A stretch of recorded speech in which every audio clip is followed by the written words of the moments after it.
Hello guys, hello Earth signs, Virgo, Capricorn, and Taurus, Capricorn, Virgo. Alamin natin kung anong messages, vibration para sa inyo sa araw na ito. I hope na makuha mo yung energy.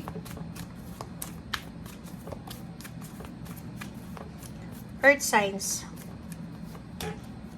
Okay. Okay, Earth signs number 9, number 28, and then number 3, number 30. Okay guys, so sinasabi ng baraha mo dito na merong 28, merong ini-expect ka, merong completion. Posible, Earth signs. May iba sa inyo dyan na naghihintay kayo or nag-i-expect kayo ng parang finish line, nag-i-expect kayo ng completion. Decision making, like for example, may iba sa inyo unang-una, may pinoprocess kayong kung nasa ibang bansa ka, nakikipag-divorce ka, or pwedeng ano bang iniisip mo or ano bang ginagawa mo sa ngayon, may pinoprocess kang papeles, may involved ditong judge, may involved na police, or may involved ditong government officials, or mayroong involved ditong papers. It's either, ano yan, pwedeng yung promotion sa trabaho, 'di ba? Pwedeng naghihintay ka ng promotion sa trabaho, pwedeng naghihintay ka ng resulta ng divorce mo, ng annulment, or kung ano man, kung may kaso ka man na involved, yun ang nakikita natin dito. Naghihintay ka, nag-expect ka, wish ka ng pagbabago, okay? So, Earth signs, sinasabi ng baraha dito na kung ano man tong ini-expect mo ngayon na decision making, huwag kang mag-alala kasi malapit na. Etong number 9 na to, it's near to completion.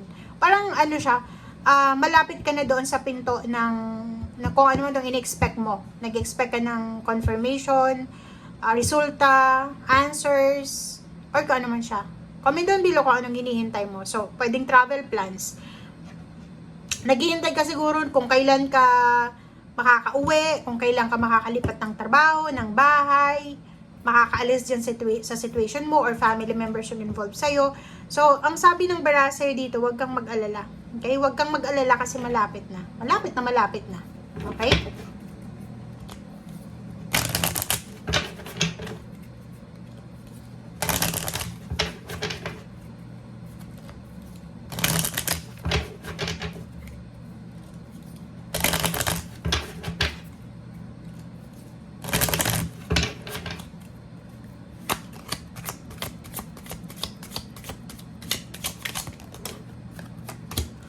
Okay, children in spring.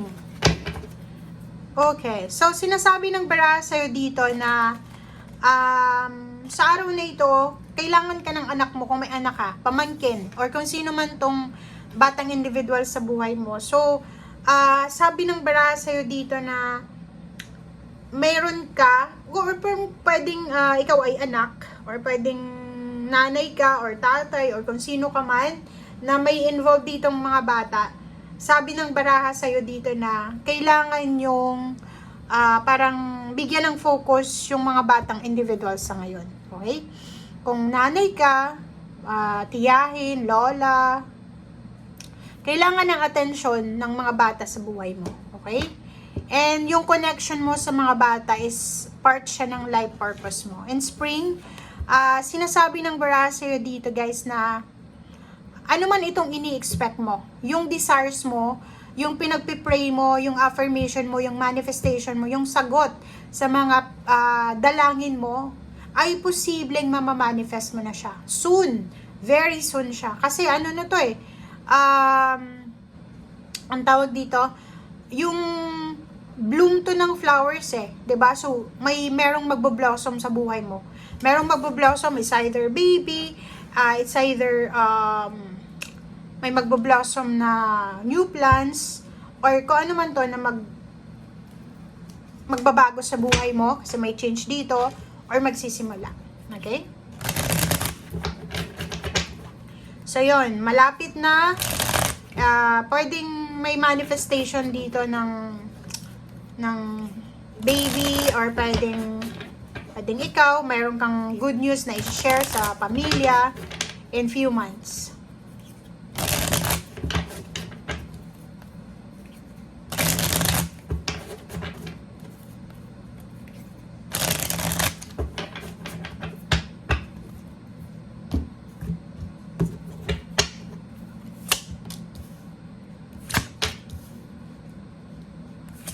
Okay. So, kung makikita mo dito, meron na posibleng mag-asawa siguro sila, mag-asawa, magpapamilya, na posibleng magkahiwalay muna sila.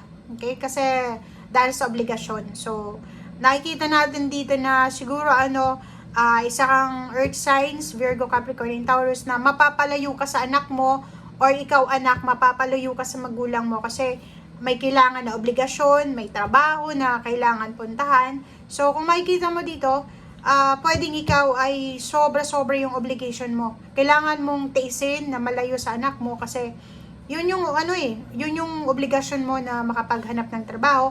But sinasabi ng Brasser dito, anuman ang rason kung bakit may mga hindi to permanent na separation na. Ano lang to, yung parang ngayon lang siya.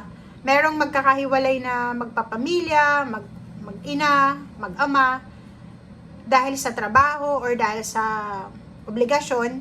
Pero, ang ending sa to is para to sa 4 of Wands. So, para maayos, masettle, maging solid yung foundation nyo, or kung ano pa man. So, sabi ng Brasser dito, kung ano man tong ginagawa mong obligation sa ngayon, ano man tong pinagdadaanan mo sa ngayon, or ano man tong sacrifices na ginagawa mo sa ngayon, gawin mo lang kasi para yan sa fulfillment, foundation, para to sa solid stability ng pamilya. Okay? Tingnan mo. So, kung makikita mo dito, sinasabi ng baraha na anuman itong sacrifices mo sa ngayon, anuman tong ginagawa mo sa ngayon, posibleng magdadala to sa'yo ng pera. Okay? It's either may mga offer ng new job, new relationship, new place of work, new career, new business.